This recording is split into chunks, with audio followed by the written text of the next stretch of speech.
أعوذ بالله من الشيطان الرجيم بسم الله الرحمن الرحيم إن الحمد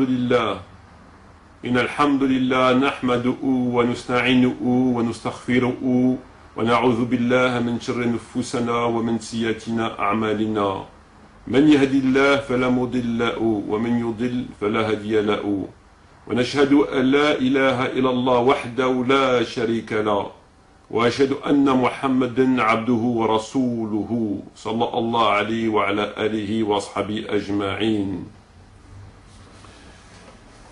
Mes chers frères, mes chères sœurs, estimant que ma première vidéo sur ce même sujet ne m'a pas donné entière satisfaction, c'est pourquoi j'ai jugé nécessaire de refaire une vidéo sur le mariage temporaire.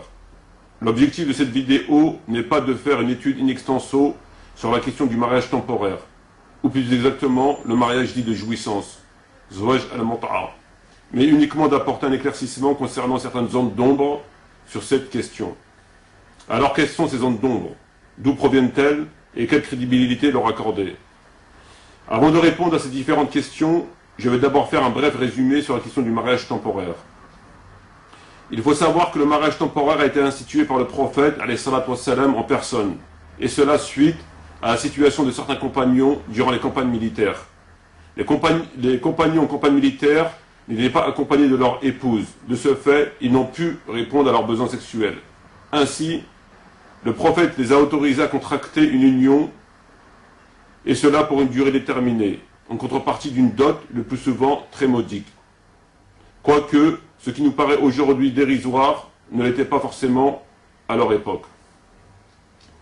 Le but de cette union était uniquement non pas de fonder un foyer, mais d'assouvir son besoin sexuel. Voilà pour l'origine du mariage dit temporaire. Ensuite, les choses se compliquent quelque peu au niveau scientifique, comme bien d'autres sujets d'ailleurs. Puisqu'à la lecture de certains de nos livres de sources, des zones d'ombre apparaissent. Ces zones d'ombre sont les suivantes. À la lecture du Sahih al-Bukhari, entre autres, on apprend que le prophète a très clairement interdit le mariage temporaire. Cependant, à la lecture du Sahih al-Muslim, entre autres, on apprend que c'est plutôt Omar ibn Khattab qui a interdit le mariage temporaire, radiyallahu anhu.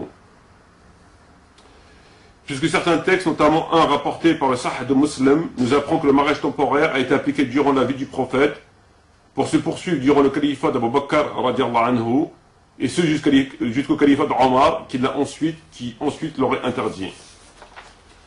Plus compliqué encore, on apprend que certains compagnons, ou fils de compagnons, notamment Ibn Abbas, radiyallahu anhu, qui on le sait n'était pas n'importe qui, continuaient à autoriser le mariage temporaire, et cela bien après la mort du prophète, et donc bien après la prétendue ou effective interdiction. Pour résumer, on se trouve confronté au point suivant. 1. Le Sahih al-Bukhari nous apprend que le prophète a interdit le mariage temporaire. 2.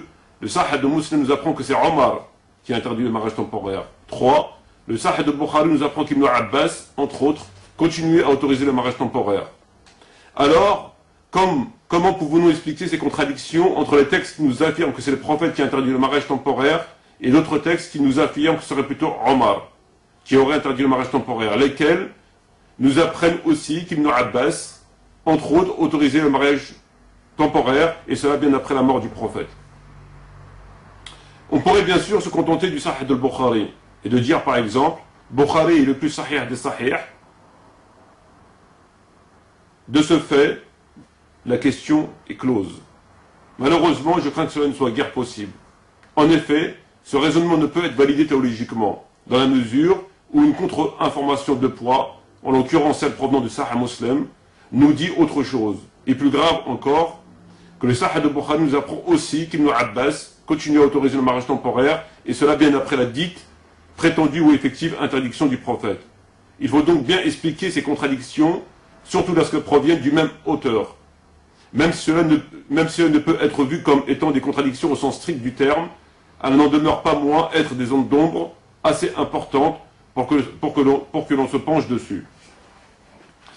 En conséquence de quoi, se contenter uniquement du Sahih al-Bukhari, et plus particulièrement sur le hadith qui nous apprend que ce serait le prophète qui aurait interdit le mariage temporaire, pour conclure en ce sens, est bien trop léger comme argument.